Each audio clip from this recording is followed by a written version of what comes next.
Okay, so in this video we're going to look at using Raycast to detect things and adding force. We're also going to add an explosion force and learn how to destroy an object after time and instantiate an explosion when something hits something else. So I've set up a little scene here with just some standard cubes that I've resized.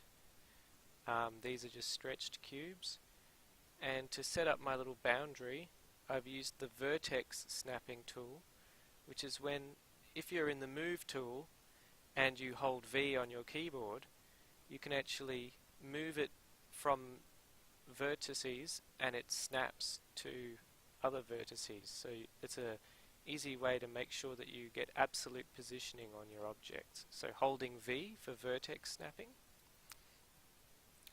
I've also created some spheres here which have a sphere collider and a rigid body on each, so that when I play the scene they just fall. And because I actually had to restart this video because I got a bit lost with my scripting, I've already got the scripts ready to go, and so we're just going to look through them and understand how they work. So last week, with our mouse scripts, we looked at how each individual object could detect whether the mouse was on it or not through the collider with the mouse over, mouse exit functions. This time we're going to detect the objects from an external source, so that not every single object is always checking to see whether the mouse is over it. And we're going to do that with something called a Raycast. I've just gone and composed this script here called add force, and what it's doing is finding what object we click on from one script. So you notice here that instead of going on mouse over or whatever, which requires a single object, we're checking to see if there is mouse input from one source every update. And this script is on an object, an empty game object I've called scene control, and it's got the add force script on it here.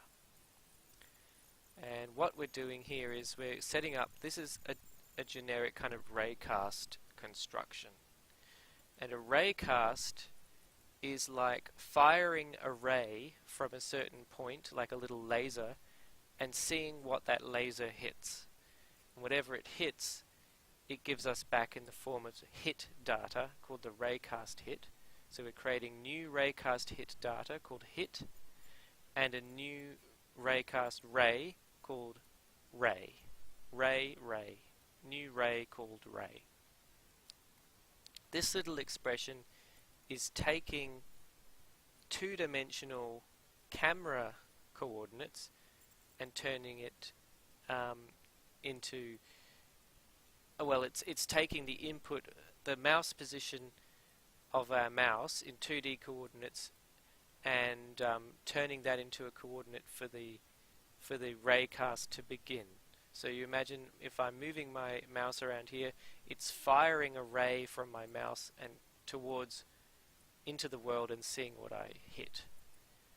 And we're going, if the ray, well, when the ray hits, we take the ray data of this ray here, we get the outcome, the out data here, and this is the range that the laser should fire. Then we've got in our debug log the name of the object that's being hit, so hit.transform.name. Then we've got a longish one here, so we've got to get the rigid body of the game object of the transform of the hit data, and we're adding an explosion force to that point. And the explosion force takes a power variable, how strong it is, where the force happens, and a radius of the force. And I've set those as two public floats here that can be changed. So if it hits something, it should react. Bam, bam, bam, bam, bam, bam, bam. You can keep hitting it and it will keep exploding up. But then I tried to do more of it and I couldn't figure it out, so I abandoned this approach and I went for a different approach where I'm going to fire things into the scene that will explode. And I haven't set up the explosions yet, but I have set up all the bullets. So what I had to do was create a bullet shooting script, which you can just download and use, but you need to know how to set it up properly. It's a sort of a modified character shooting script. We have a transform for the character that's actually going to represent the object that the bullets fire from. We've got a transform for our bullet prefab. We've got the spawn point of the bullet, and we've got a timer so that how quickly we can shoot. So that's set up in here too.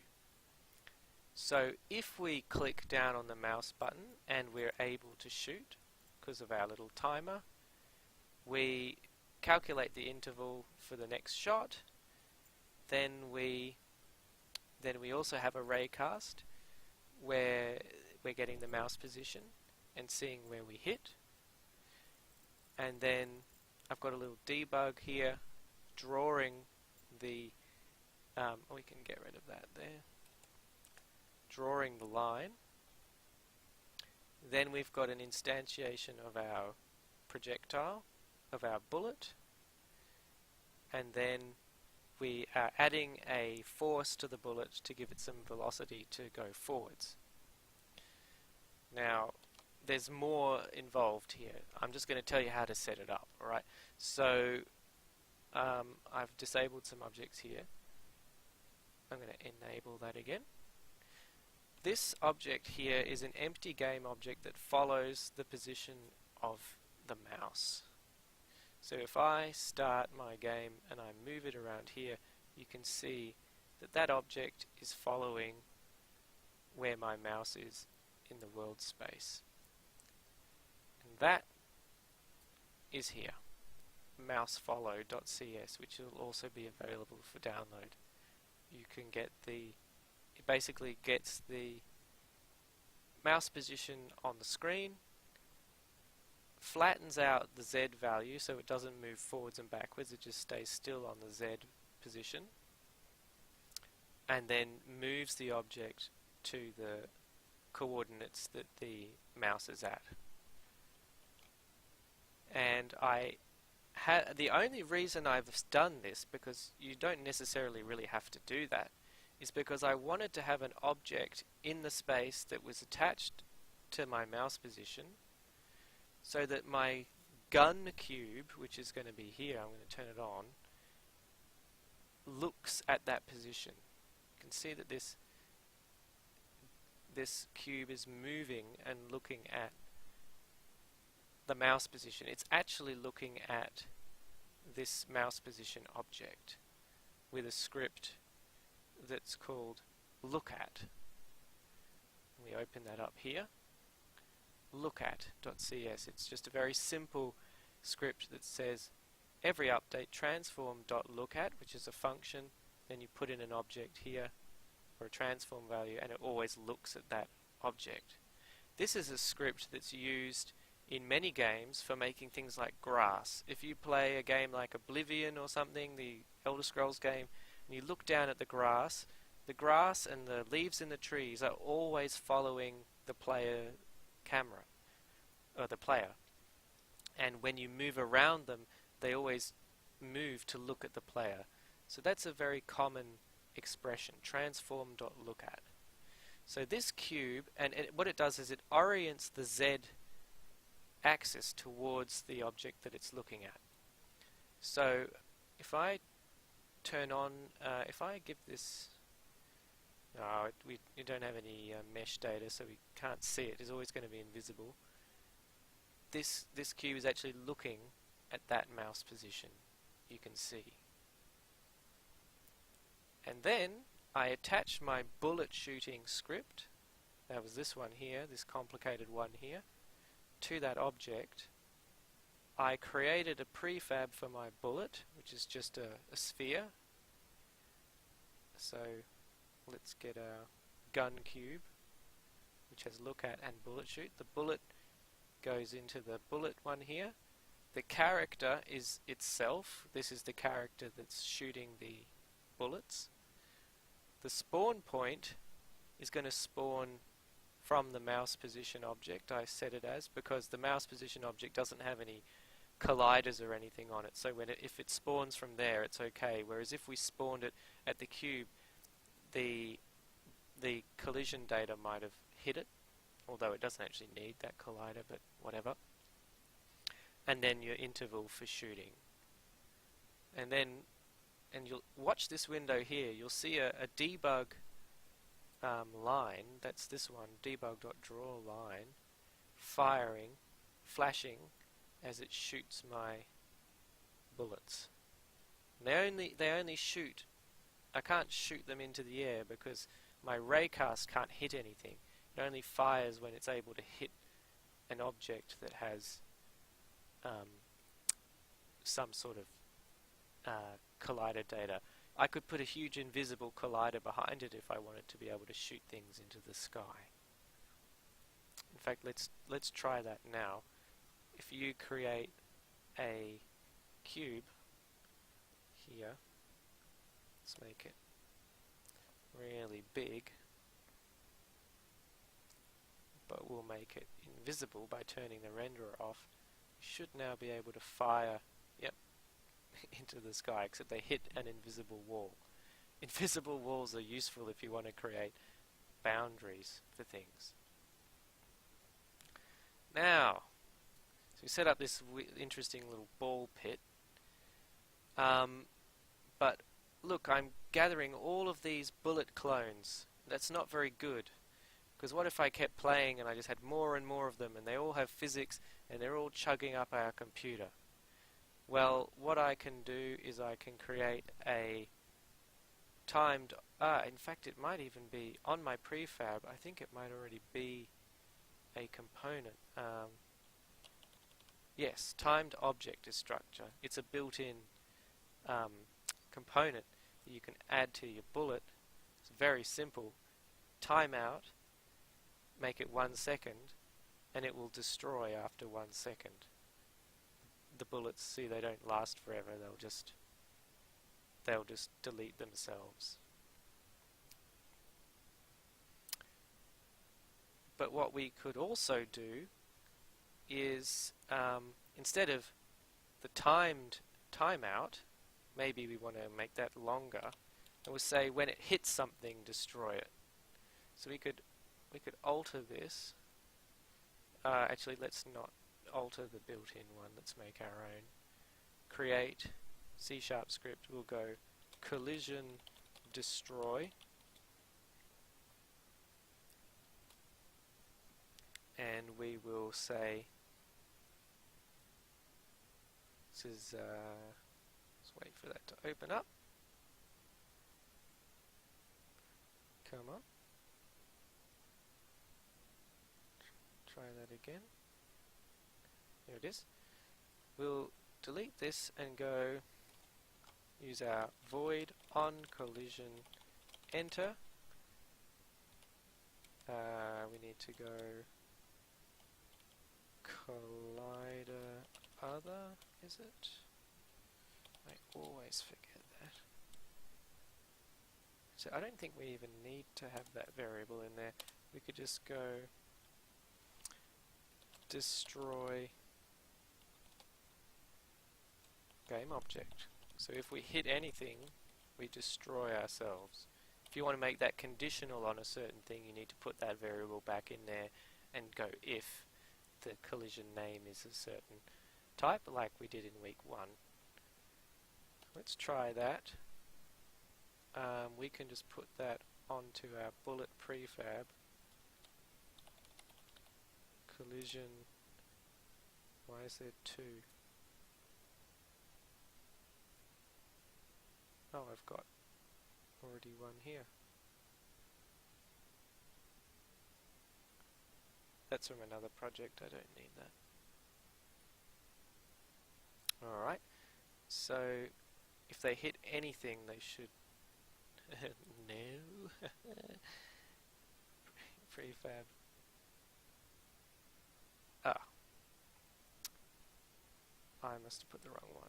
Collision destroy 1. Okay. Yeah, so now they disappear if they hit anything. That's not very satisfying, is it? What if we want to make an explosion when they hit instead of just getting them to disappear? Well, we can do that by creating something like a particle effect. Now, we'll look at particle effects more another week, but if we go game object particle system, see that we have this effect here, this particle system, and you get, so this is what you use to make like fire effects and stuff. You can instantiate this particle system when you destroy the other one and create an effect. So, well, let's just change the color for the moment, red, for our explosion. We will have you can play around with all these different, we'll make the shape. Let's try a sphere, because it's going to go outwards, and then we'll make the sphere a lot smaller, maybe 0.5, and we will change the emission to be bigger, but we only want it to do it like once. We won't have looping.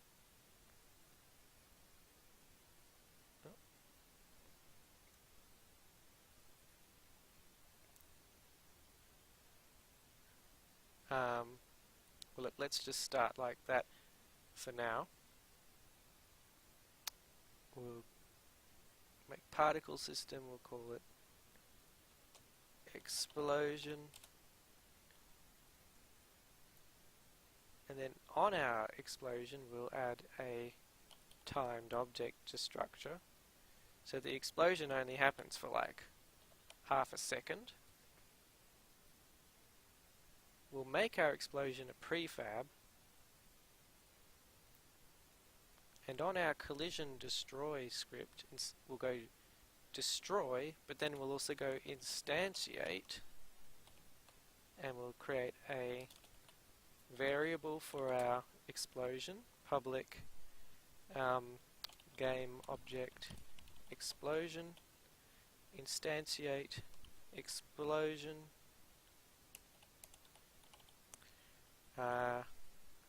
we'll go transform dot position, quaternion. A quaternion dot rotation just means the origin. Oh, come on. Oh no.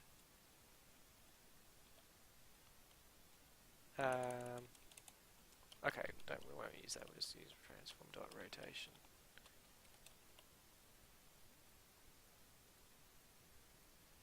Oh, and we have to destroy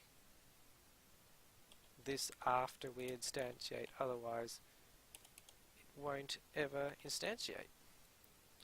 Okay, so now on our collision destroy script we have a spot for the explosion.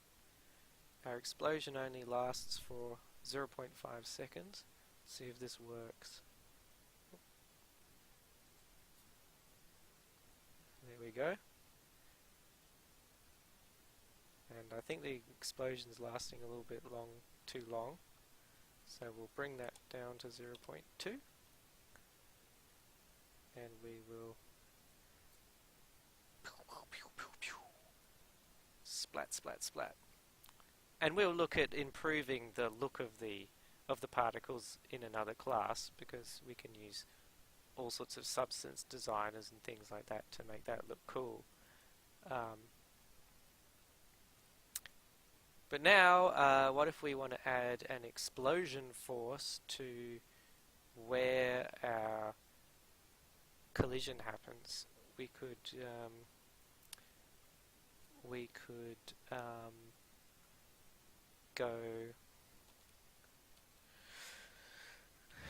grab our explosion force, so we want to add explosion force here. We're going to go rigid body dot add explosion force. Why is that not work?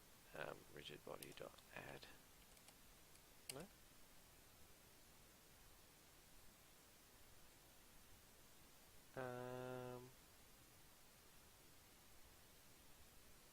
Rigid body. Oh. Okay, we have to get the rigid body.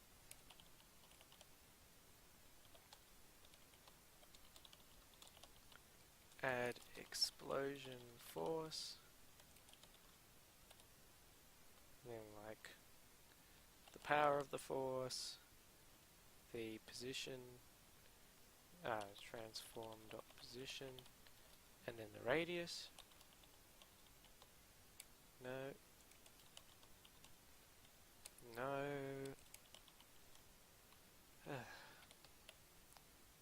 We need to create those as variables. Public float power, public float radius.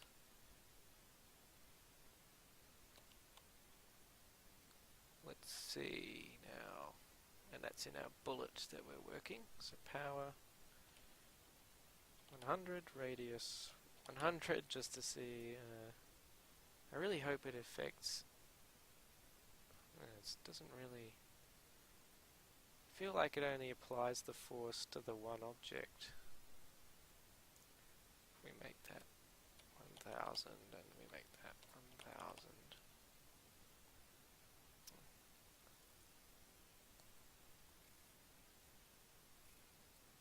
Still doesn't.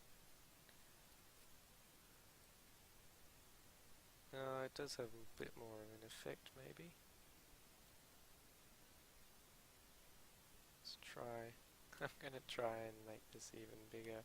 10,000.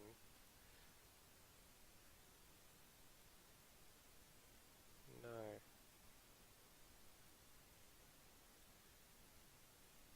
Hang on. Okay, so I had to just figure that out. I had to add something else to this script. So the problem was that when we added the explosion force, it was only going to affect the rigid body of the object that we created, not the other spheres in the scene. So I've had to use another expression, look up how to do this, where I actually have to create an array of other colliders that work with an expression called physics overlap sphere that is created at the position of our bullet and takes our radius variable. So it creates like an invisible sphere around our object, and for every collider in that sphere we have to get each rigid body for each collider and then add an explosion force to each one. So that's the expression for that there. And so now you see that if we fire a bullet, it sends all of them running. So you will have to tweak the explosion information to decrease or increase that as you like. Alright. So like what you could do is you could make a much more exciting ball pit by copying each, Control D to copy all of those, Control D again to make more balls, and then this would be more fun. We could send them all kind of scattering and going all over the place. And you could also tweak your your particle system to reflect the greater explosion. Okay. The other last thing I want to do is show you how to get one script to talk to another script. So we go to our scripts here. We let's say we click on one thing. Instead of getting something to happen in that object, we want it to get something happen in another object. So let's just create two objects here. Let's create a cube.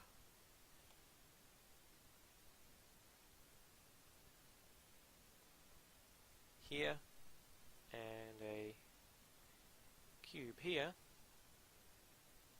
So if we click on this one, we'll make this one rotate.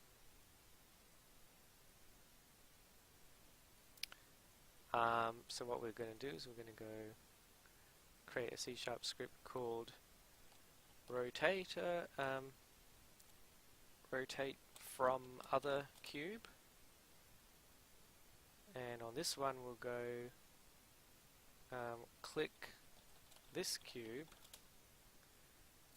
and we'll edit those. Great.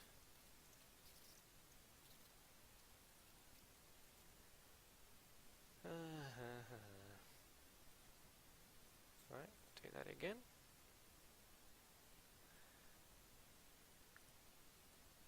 Okay, so we'll say void on mouse up.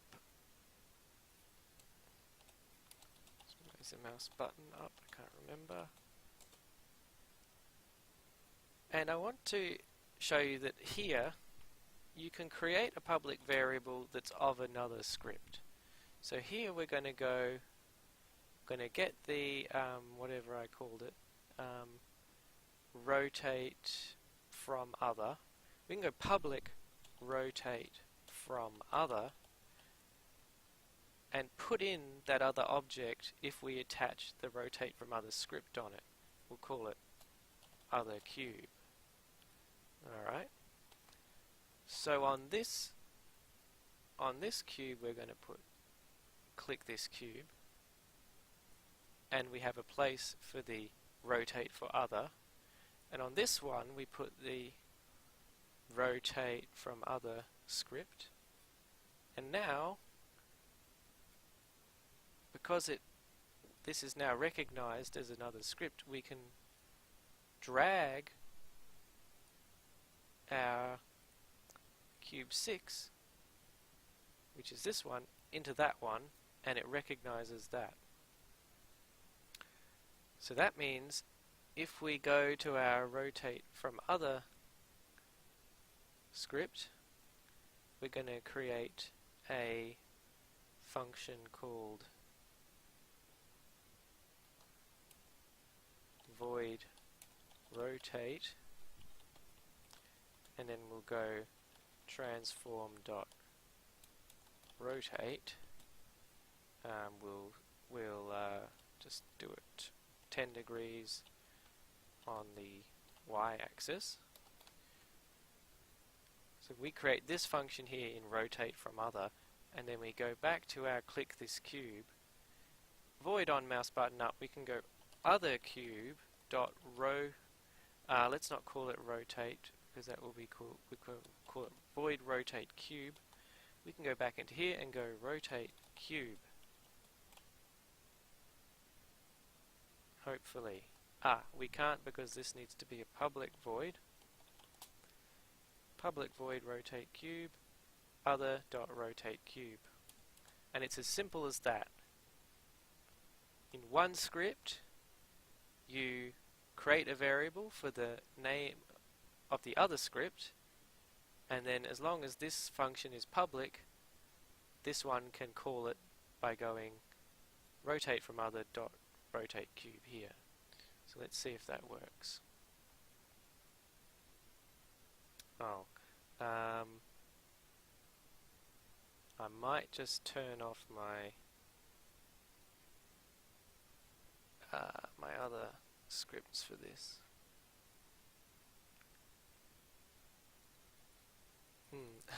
Not working. So it should be void on mouse button down.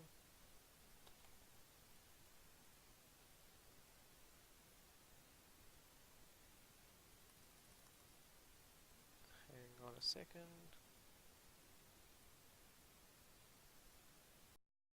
Okay, I had to change this to void on mouse down, not void on mouse button down.